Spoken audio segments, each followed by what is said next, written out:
1997年的7月1日是个亿万中国人无比骄傲的日子，因为就在这一天，香港回家了。因此，喜提庆祝香港回归25年歌会的王一博，成为了横看竖看都貌似最强的招牌吉祥物，成为了一条语焉不详的相当有意思的时代纽带。因为党媒官媒的用词，自信里面有矛盾，承诺背后有深意，还是深万我的无聊老话，懂的人自然懂。这个大时代的时间点，千呼万唤始出来，幸福终于到万家。深万我也是最终长吁了一口气，因为就跟香港一样，当很多东西都开始迅速变身成为历史文件的时候，恰恰很多东西还是具有不可逆的历史价值的。正如幸福到万家所展示出的一种永远抹杀不掉的时代精神。从年初开始，深万我就一路畅聊了这部现实题材大剧有望定档的众多消息。结果一转眼到了年中，总算没拖过6月，赵丽颖终于带着这部剧在6月29日晚和大家成功见面了。北京卫视和东方卫视2台联播，优酷视频独播。这部剧来的也恰是时候，因为终于有一部大剧能接上警察荣誉的班，续上现实题材剧的热度了。今年确实是现实题材剧大放异彩的一年。豆瓣8.1分的人世间点燃篝火，豆瓣8.6分的警察荣誉继续燎原。到了年终，是时候让这把火烧得更旺一些。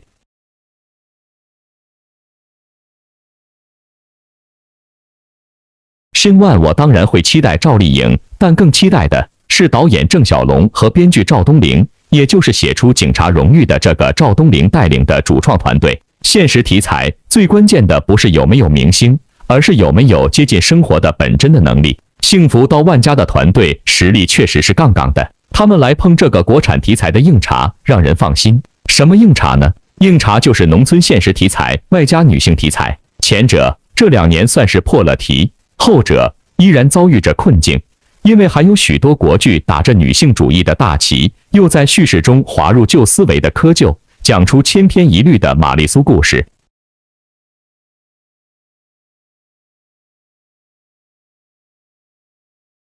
所以这部剧的成败其实不在于赵丽颖，而在于她塑造的和幸福这个人物立足了，她的故事讲顺了，这部剧就成了，赵丽颖就成了，国产女性题材的现实大剧也就成了。只有够硬的主创阵容，才有可能啃下这个硬骨头。这部剧的主创阵容到底有多梦幻，从导演和编剧就可以窥见一二。老导演郑晓龙，熟悉本频道的朋友们恐怕再熟悉不过了。打从四世同堂开始，郑晓龙就稳稳地站在国内导演第一梯队，几十年过去没下来过。虽然很多观众对郑晓龙的印象是《甄嬛传》这样的古装剧高手，实际上郑晓龙最擅长的是做现实题材爆款。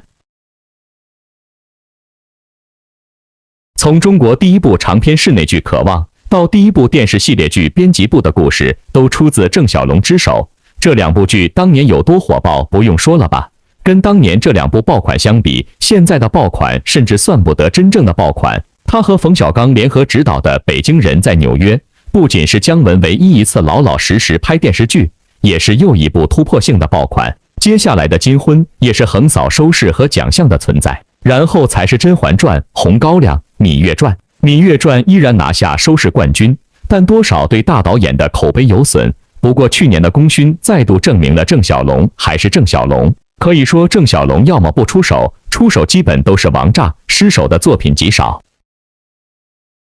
这次和他搭档的编剧赵东陵也是非常了得，除了和郑晓龙合作的《红高粱》，还有《我的父亲母亲》、《安居》等作品在手，最新的作品更是国产剧上半年的口碑王者《警察荣誉》。可以说是因为有这2位真正的大咖，深万我才对幸福到万家这么有信心。因为这部剧的创作难度确实不小，因为该剧原型是秋菊打官司的原著小说，但张艺谋电影展现的已经是上个时代的农村面貌，而幸福到万家要说的是新农村的新面貌则，尤其是赵丽颖饰演的和幸福，也是新时代面貌之下的农村新女性。这就是为什么深万我不同意把该剧和电影或者赵丽颖的表演直接和巩俐的表演做对比，因为2部戏2个角色根本不是一回事。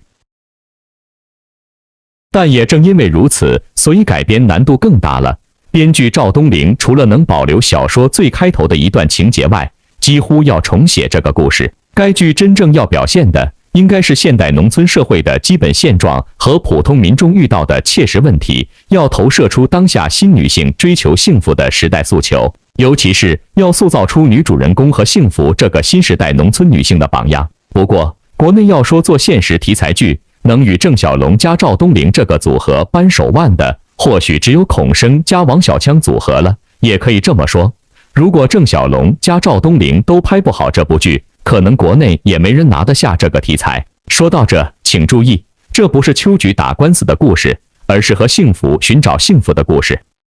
剧集的官方剧情介绍很简单，主要围绕着农村女孩和幸福展开，讲述了和幸福在事业与婚姻的多重考验下不断成长，用精神扶贫的方式帮助家乡发展得更好，努力带领家乡走向脱贫致富的故事。故事一开场就是一场婚礼，一场婚闹和一个梁子。婚礼是和幸福嫁到万家庄王家，全村上下来参加婚礼，包括村支书万善堂。婚闹是幸福的妹妹在婚礼现场被万善堂的儿子带一群混混当众骚扰，结果和幸福为救妹妹，上去就一板凳砸了万传家，但也因此令万家和王家结下梁子。但这只是故事开场，接下来有公司要开保健品厂，看上了王家的地，但是对方给予的赔偿一直没谈妥，和幸福觉得王家吃了亏，跑到万善堂那里据理力争。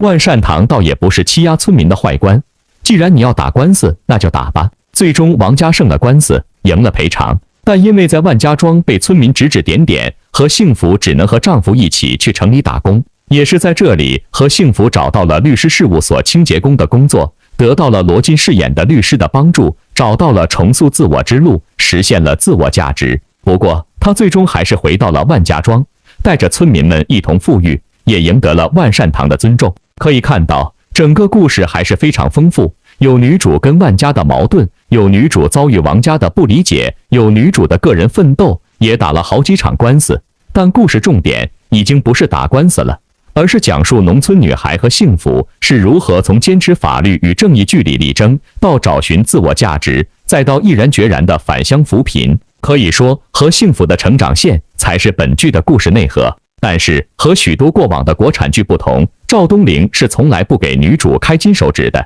若是在悬浮点的国产剧里，如此有能力有气魄的女人，就相当于拿到了人生直通卡，靠着大杀四方的本事，一路打怪升级，把拦路虎通通踩在脚下，迅速晋升职场王者，赢得灿烂爱情。幸福到万家的真实在于，他从一开始就戳破了建筑在沙地之上的象牙塔和幸福进程，还是从清洁工做起，连转正都要拼命努力。虽然他得到了罗晋饰演的律师的帮助，但靠的不是从天而降的爱情，而是凭本事赢得对方的尊重。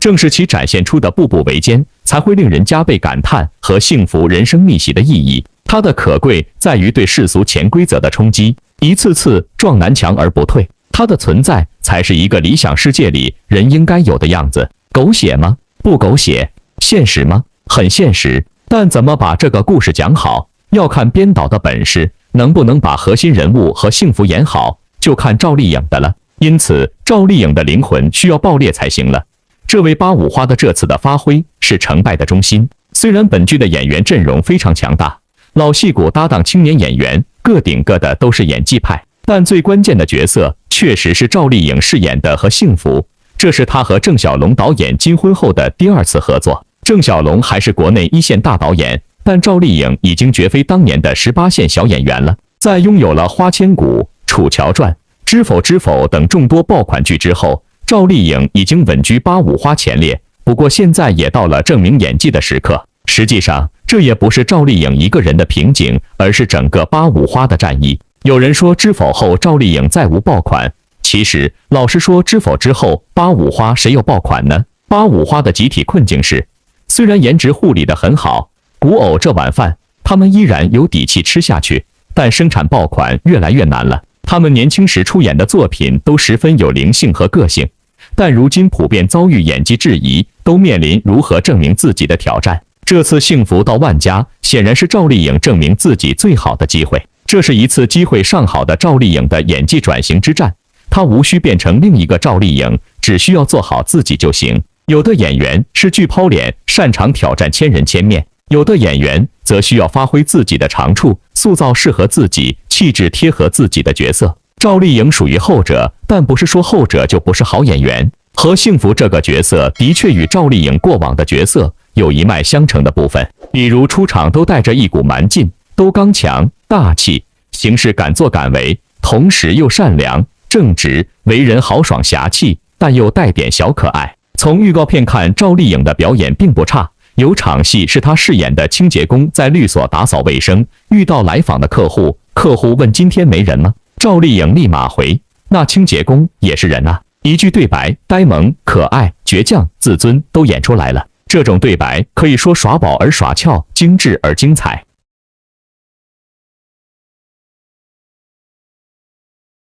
不过这个角色最难的，其实不是那些爆发的戏份，而是塑造出人物立体、令人信服的一面，要让人能够理解他为何做出这样的选择。34岁的赵丽颖，容颜几乎没什么变化，但从几场眼泪婆娑或隐忍或强颜欢笑的目光中，就可以看出赵丽颖的演技是有进步的。赵丽颖跟何幸福其实靠得很近。何幸福如果能塑造成功，恰恰是角色与演员特质巧妙融合的结果。郑晓龙导演也曾说，赵丽颖特别真实，没有任何雕琢的痕迹，一直在努力地靠近人物，深入了解演绎人物角色。对于这个阶段的赵丽颖来说，人气已经毋庸置疑，她需要的是更多更好的角色。赵丽颖是非常有灵气的演员，她现在要突破的是如何将角色塑造得更立体、丰富。6位演技派的加持，让这部郑晓龙的剧演技方面没有短板。虽然这是一部标准的大女主剧，但剧集要成功，当然还需要所有演员去成就。一部剧集的表演品质，不是由长板决定的，而是由短板决定的。郑晓龙的剧好就好在，很少有明显的表演短板。你能说出《功勋甄嬛传》甚至《金婚》编辑部的故事的表演短板吗？那这次郑晓龙可能也不会给你机会。因为本剧的其他演员都太稳了。从预告看，罗晋的表演可以说10拿9稳，但是预告片中的几个镜头已经非常有表演张力，和赵丽颖的互动逗趣又温暖。本剧中刘威戏份吃重，饰演大家长式工作作风的老支书万善堂，虽然带领乡民致富，却还有一些落后观念。与赵丽颖饰演的何幸福，从前期相互有矛盾到后期和解，最后对对方心悦诚服。这是个角色弧光非常完整，也非常有戏的角色。看刘威的表演是稳到不能再稳。如果刘威最终凭这个角色拿到表演奖项提名，申万我也丝毫不觉得奇怪。演员曹征呢，算得上郑晓龙御用演员，从《红高粱》《芈月传》，然后到待播的拼图，现在的幸福到万家是第4部。能够被郑晓龙一直用的演员，显然是有些东西的。曹征的表演风格胜在自然，毫无表演痕迹，但角色塑造又很有力。曹征这次的角色是个讨厌鬼，但相信曹征能把这个找打的角色演出自己的风格。最让申万我感慨不已、意外万千的是，当下的现实题材剧势头正好，实在是太好了。因为申万我一路铁口的就是，娱乐圈讲究的永远都是天时地利人和，缺一不可。郑晓龙老导演的马失前蹄，不就是申万我反反复复哀叹不已的实锤铁证吗？现在好了，央视在播的2部剧，秦岚主演的医疗题材剧《关于唐医生的一切》，杨蓉、刘奕君主演的《大山的女儿》，都是现实题材，收视都一路飘红。幸福到万家虽然最终没有落户央视，但在收视底盘不俗的东方卫视和播放现实剧表现一向不错的北京卫视联播，一旦故事引发观众共鸣，收视破1也完全有可能。当然了，这部剧集也有2个巨大挑战，一个是作为农村题材剧够不够真，观众是有期待的。观众对于农村剧最大的期待就是看到《山海情》那样的真实，这不是说幸福到万家要像前者那样灰头土脸，因为故事和时代不同了。观众希望看到的是新剧的故事和人物像前者一样真实，经得起咀嚼。一个是作为女性剧够不够硬，这个话题申万我也唠叨好多次了。当下女性题材剧最大的问题就是挂羊头卖狗肉，迎合市场把创作重心放在缝合爆点、消费情绪之上，动不动不管现实逻辑，让女主大开金手指、大杀四方，反倒忽视了真正的内容，结果都是消解了作品的深度和故事潜力。好的故事最重要的是内容本身的完整和自洽，就像《甄嬛传》，单拎出来看全是宫斗，但在封建现实环境以及人物塑造的逻辑中，它又是合情合理的。过去郑晓龙的作品最大的优点就是够真够实，他也是最有可能治这几年涌现的女性题材剧通病的导演。但成或败还看今朝了。太真实的剧集未必是爽剧，但只要看进去，观众就会被这些真实打动。希望郑晓龙加赵丽颖这次能为国产女性剧和现实题材大剧开扇小窗，让清风吹进来，让好剧的幸福真的到万家。改开的年代依旧不乏远去，好在天时又回来眷顾赵丽颖了，就好像老干部任务老是垂青王一博一样。我们的紫荆花庆祝香港回归祖国25周年的云歌会，其实前期宣传和现场规模都没有想象的大，毕竟香港的地位严重萎缩，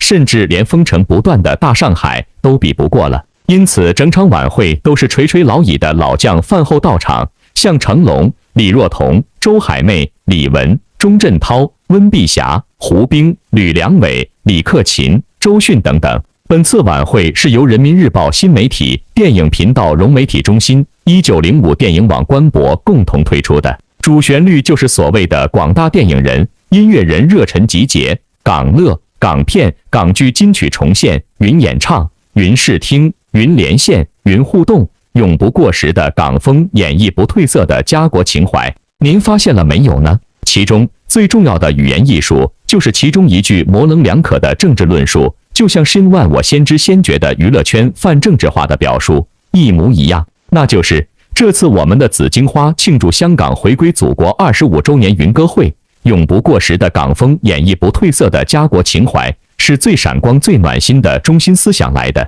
也就是说，在这个讲政治的大环境中，一些表面上的象征动作和语言装潢还是要有的，比方说改开的概念、女性的概念、港风的概念，都必须成为永不过时的一种家国情怀的良性补充。红花总需绿叶扶，月亮总需万星捧。所以政治老干部王一博成功串起了千万人的注意力，幸福到万家，成功掀起了一段时代改开、平凡有我的集体回忆。